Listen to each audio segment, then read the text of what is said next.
உதயசூரியன் என்ற சின்னத்தில் வாக்களித்தீர்களோ அன்றே தமிழகத்தில் உள்ள அனைவரின் வாழ்க்கையும் இருண்டு விட்டது. தமிழக மக்களின் வாழ்க்கை இருந்து விட்டது, பெண்களின் வாழ்க்கை இருந்து விட்டது, சிறு குழந்தைகளின் வாழ்க்கை இருந்து விட்டது. இப்படி இருண்டு போன இந்த திருட்டு திராவிட ஆட்சியில ஒரு சின்ன சர்வே மட்டும் பெண்கள் நிறைய பேர் எனக்கு முன்னாடி பேசின அனைவரும் நிறைய தகவல்கள் சொன்ன காரணத்தால இந்த சட்ட ஒழுங்குல இந்த பெண்களுக்கு எதிராக இந்த தமிழகம் என்ன சூழல் நடந்திருக்கின்ற ஒரு சின்ன குறிப்பை சொல்றேன் பாருங்க. 2020ஆம் ஆண்டு பாலியல் குற்றங்கள் மட்டும் பாத்தீங்கன்னு சொன்னாக்கா 4338 பாலியல் குற்றங்கள் தமிழகம் முழுக்க பதிவு செய்யப்பட்டிருக்கு காவல்துறையால.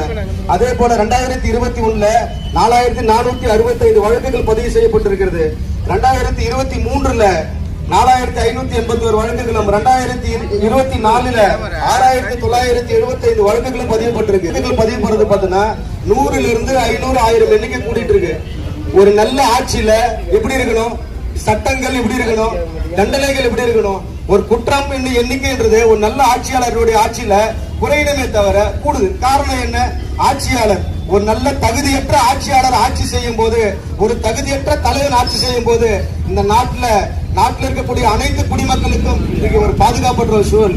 இங்க இன்னைக்கு நடு ரோட்டுக்கு வந்திருக்கோம். உங்க ஓட்டு திமுகவுக்கு ஓட்டு போட்ட காரணத்தால என்னுடைய அக்கா நடு ரோட்டுக்கு வந்திருக்கா, என் தங்கச்சி நடு ரோட்டுக்கு வந்திருக்கா, என்னுடைய அம்மா வந்திருக்கா, என் தங்கச்சி வந்திருக்கா, என் அண்ணன்மார்கள் எல்லாம் நடு ரோட்டுக்கு வந்திருக்கோம். இன்னைக்கு பாரதிய ஜனதா கட்சி தொண்டர்கள் எல்லாம் நடு ரோட்டுக்கு வந்து நீதி கேட்கிறோம்.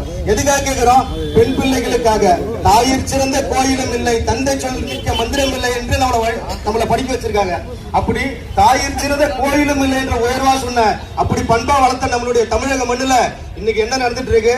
தாயை கற்பழிக்கிறான், பாட்டியை கற்பழிக்கிறான், அக்காவை கற்பழிக்கிறான், தங்கச்சியை கற்பழிக்கிறான். ஏன்? உன்னுடைய கல்வி முறையும் கேவலமா இருக்கு, உன்னுடைய சட்ட முறையும் கேவலமா இருக்கு, உன்னோட ஆட்சி அதிகாரங்கள் கேவலமா இருக்கு.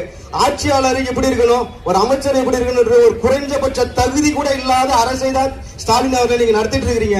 உங்க கீழே இருக்கக்கூடிய அமைச்சர்கள்ல ஆர்கே அண்ணன் சந்திரன் சொன்னது போல அமைச்சர் பொன்முடியும் ஏவலும் இருக்கக்கூடிய அனைத்து அமைச்சர்களும் ஒரு பெண்ணை கூட தாய் மாதிரி மதிச்சு பேசினதே இல்லை. எவ்வளவு கொடுமையாக அவங்க தரம் குறைந்து தாழ்த்தி பேசுறாங்க. உங்களுக்கு எல்லாம் அசிங்கமா இல்ல? உங்க வீட்டுல பெண்கள் இருக்கிறாங்களே ஸ்டாலின் அவர்களே, அமைச்சர் KS மஸ்தான் அவர்களே, அமைச்சர் பொன்முடி அவர்களே, உங்க வீட்டுல பெண்கள் இல்ல? உங்க வீட்டுல அக்கா தங்கச்சிங்க இல்ல? உங்க வீட்டுல இது மாதிரி நடந்திருந்தா நீங்க இப்படிதான் ஜாலியா இருப்பீங்களா?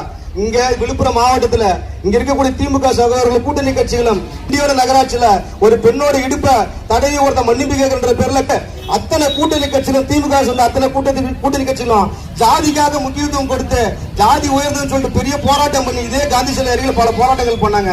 ஆனா வெக்கக்கேடான விஷயம், அவங்க ஆட்சியில ஒரு பெண்ணை இடுப்பு பிடிச்சி திண்டிவன நகரத்துல பண்ண அந்த கேவலத்தை ஒரு கூட்டணி கட்சிக்காரங்க கூட வைத்து கேட்கல.